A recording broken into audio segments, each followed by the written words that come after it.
Michelle, come on in. Come closer to me. Tell me what film you did. I did a film called On Your Street about human trafficking. Oh, I saw that one. Oh, okay.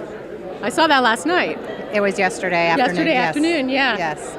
Powerful film. Thank you. So what was it like to do that film for the kids that were in the movie? Did they get scared at all when you were producing that film? Because it's a scary subject, human trafficking. It is scary. However, there were a lot of innuendos, but it wasn't really the type of, a situation where anybody ever felt uncomfortable. And the actors that we brought in were really talented, really focused, and they take it really serious. If anything, it opened their eyes and their parents' eyes to the reality of human trafficking. None of them were aware. We had a couple of teenagers in the film that said, wow, I've gone to parties like that, not knowing who's hosting it, and just showed up. Wow. And they said, I've been right there, and this scares me to know that it could be that easy. So is this based on a true story? It is based on a true story. This actually happened to somebody, and we took, different pieces and kind of changed it around a little bit, but it What happened. a powerful film. Thank you. And are you with an organization that helps women and kids that have been abducted or that have been trafficked? Well, we've partnered with a couple different organizations. There's the Florida Abolitionist, which we support them, as well as Bridge and Freedom, which is actually for women and girls under 18 that have been afflicted by human trafficking. Such an intense and powerful subject. What a great film. Thank you, you. Michelle. Thank you for being you. here. Thank everybody in the audience for this film. It's really powerful. I had been doing some research a few years ago, and I tend to do stories that are more awareness pieces and things that I think are really important for the next generation, which is our youth. And so I wanted to get something out there to show how much it's happening here in the United States, in Florida, and we're actually pushing it to get it into the schools right now and stuff. So what was the most shocking thing that you found out that you went, wow, I did not know that?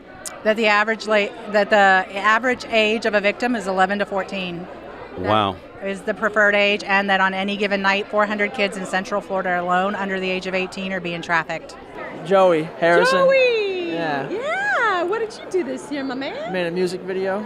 Joey, tell us a little bit about the production you're involved with. I made the music video too. It's about Justin, who wants to be looked at, but nobody will ever look at him. Why? Because he's going to drop an album, but nobody wants to hear his album. Why? I don't know. Is it just people just don't like him? Or? I don't know. Maybe no one likes his music. Me against the world kind of video. Yeah. Is this your first time here at MIF? No, this is my second time here. And what brought you back? It's a home, and I love this, so this is really cool. Okay. Well, I wish you well with your video, and God bless, and take care, and I hope somebody buys his album. Did I hear you right? Your name is Grasshead? I am Grasshead. Is that like hip-hop artist? Yes. Hip-hop artist. Yes, Can ma'am. I touch you? My girls, right? Oh, sorry. I won't like grope you or anything. We don't do that here. Paying Mr. McGetty, yes. So we are doing one of my songs, "I Saw You," off of my first album. So it's an awesome opportunity, and This is a great opportunity. You got to work with Michael Baumgarten exactly. and Dragon Don Wilson, two of my faves. Incredible people, incredible cast. Everybody was awesome. It was the best experience. I'm so glad you're getting recognition on this, on the red carpet, and hopefully further with your rap. Is it rap or It's hip hop. hip hop? Real Difference. hip-hop, real Explain the hip-hop. difference between rap and hip hop. If you want lyrical, you go hip hop. If you want all the bubblegum stuff, you go rap. That's the best explanation I've ever had. Thank you, Grasshead. Thank you. And what brings you here to MIF? I am in Paying Mr. McGetty. I had a couple of scenes where I had a cameo, and they actually played my music in the movie. Oh, that's fantastic. So you're a songwriter. Songwriter, hip hop artist, and producer as well. Okay. And now, have you ever produced a video here for MIF? I have not. This is my first time here, so it's an incredible experience, and this has been awesome. Will we expect you back next year? You better believe it. This is Sue Dontel. Sue, you've got a film in this festival every year, sometimes more than one. Yes. Welcome to your 18th year here at the MIF. Our 18th year. Our 18th year. We've been together 18 years. Yeah, this year I made Nevermore. It's a film about women's rights, and it's a film about spousal abuse. And it was taken at the house that was owned by the investigator for the Ethel Allen murder. Ooh. And Ethel Allen haunts Ashley's. Oh, she's the one that haunts Ashley's Right, pub. right. Ooh. This is exciting. Yeah. Well, it's great. You look fabulous. It's Well, good you to do have too. you here on the red carpet with us again. Yep. And thank you for all the support that you've given the MIF for so many years. And I hope for a whole lot more yeah, years. me too. Me too. This is Sue Dontel, everybody. She's got quite a repertoire of films that she's done over the years. And we are so happy to have you here every year. But Terry asked me, when am I going to make a film that I'm not killing a man? Next year. Let me think about that. Next year, Snake Boy, I won't kill anybody. You won't kill anybody? Nope, don't What kill fun anybody. is that? That's what movies are for. Thank you. Thank you, Sue. And what brings you back to MIF year after year after year after year? This is my 18th year, and I come back every year because they show my films. And you have one in the festival this year? Yes, it's called Nevermore. So, along with the humorous videos, there's also others that are a little on the more serious vein. So we wish you well, and I know you're going to be back next year for year 19. Yeah, I will. This year we've been fortunate to have Real Foods, Real Kitchens back in the house. Craig, come over here.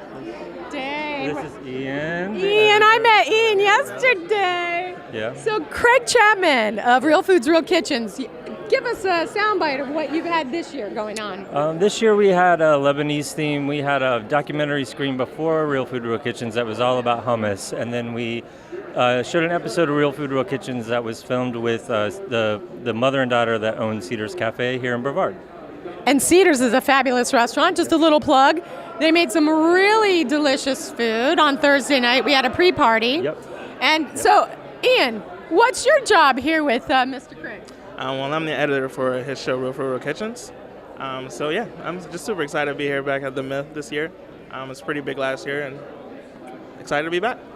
I'm excited to have you back, and it's always good to have your food. And what I was really impressed with last night, when we had Lisa Karoff on the screen, and you did a live question answer with her, Right. and you facilitated that, and I was so happy that you did that. Yeah, it turned out I was just on a whim. Like last minute, I thought, oh, we could probably pull this off. And she's a producer of The Fits. She was born here in Melbourne Village, raised, and lives in Brooklyn now, but produced The Fits. That was at Sundance this year and was, rated by the critics' picks at New York Times and everywhere else. So It was a great film. I was lucky enough to get to see that one last night. So thank you for that. Thank you always for Real Foods, Real Kitchens. We love this idea of eating and families and culture and cuisine. Yes. My name is Craig. I'm the producer for Real Food, Real Kitchens. What's producer for what? Real Food, Real Kitchen.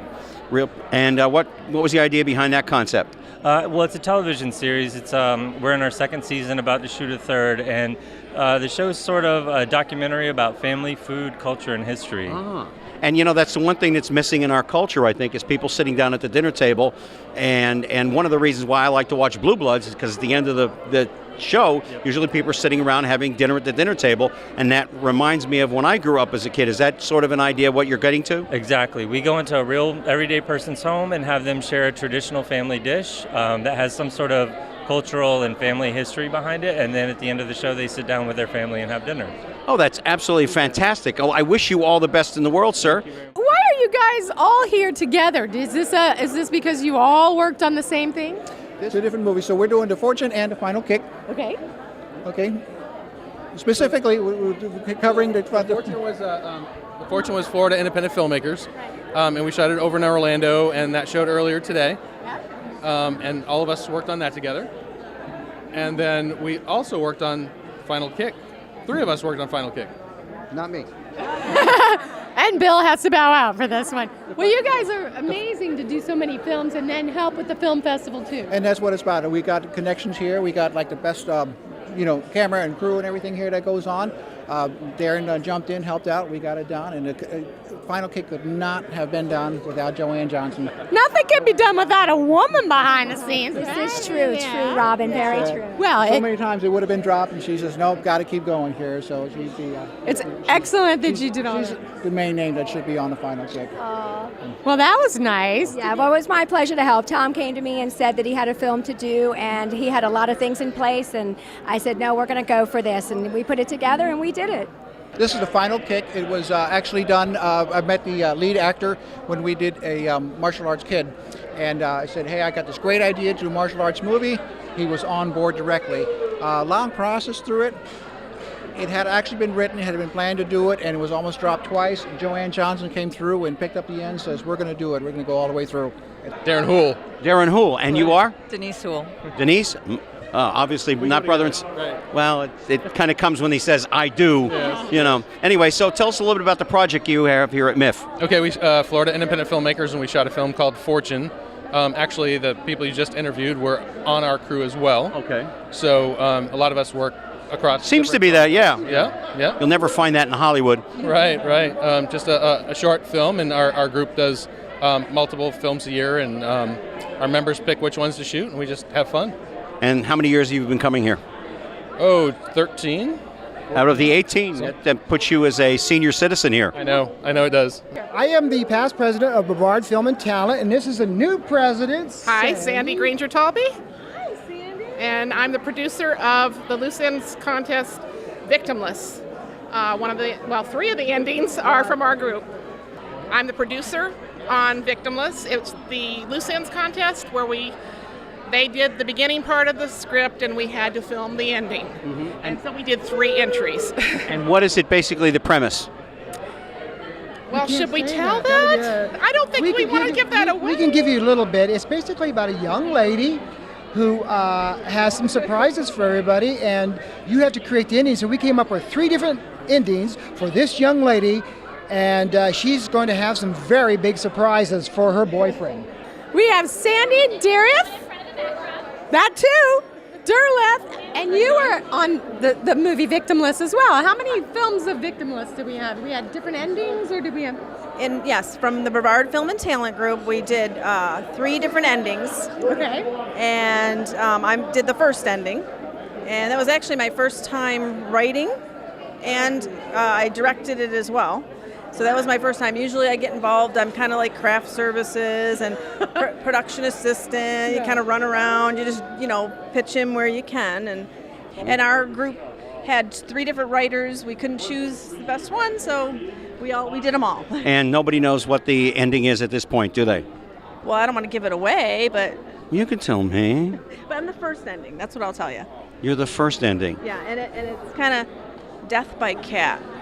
Death by cat? That's a clue. I love kitty cats. Death by cat. And I'm with the Brevard Film and Talent, and we have a lot of fun doing PSAs and, just doing fun independent films, and I really do more behind the scenes. Tom Artavani. How are you doing? I'm good. Oh, I bumped your head. Wait, Are you Facebook living? Yeah, we're live with you. This is about my lovely producer. Hi, lovely producer. What's your name? Sherry Taylor. Sherry, are you from Melbourne? Originally, I'm from Connecticut, but yes, I've lived in Melbourne since 1989. That's Melbourne enough. And This is executive producer, co-producer, husband. How about that? Co-producer husband. That's a nice team. You got a good teamwork going on We there. had a great team going. Yeah? It was a skeleton crew of people, and we all had like 5 jobs. And we managed to get it together. So and I don't know if you saw the film, but I haven't seen a lot of them. It worked. Wow. It worked. It came across. It jumped, as we would say. Awesome. Yeah. It seemed like the audience really responded to it, and you never know until it gets up there. No, you don't know, what I mean? how It's they're like, going to react to or the timing. you're looking at it at a small monitor, and all of a sudden you see it on the big one. You're like, thank God it worked. You know what I mean? Like, I do keep know your what you fingers mean. crossed. Woo! Well, this has been a blast. Have you been at the MIF before? No, never. I submitted a film here 2 years ago that dealt with domestic violence, and they didn't take it. Maybe it was too heavy. I was like, darn it, we're going to get something that they like, and I think we got something that they like. Tell us a little bit about the premise of the movie. Well, the premise of the movie came about because I saw this 1928 automobile cruising down one of your roads, and I was like, holy shice, that's an awesome automobile. Look at that dude driving it. Yeah. And that inspired the rest of this bank robber thing, and it forced me to do some research on the history of Melbourne, and there actually was a bank robbery in that Ugali bank there that's turned into Mario's. Mm-hmm. And from there, just wrote 10, 12, 14 pages, and that's what you got. I'm Sherry Taylor. Sherry, and you're the producer of this video? Yes, I am. And how was it producing? It was amazing. It's like finding everything that I have had inspirational in my life come into fruition.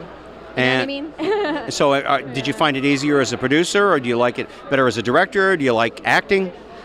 I like it all. But no, producing and acting, I love it.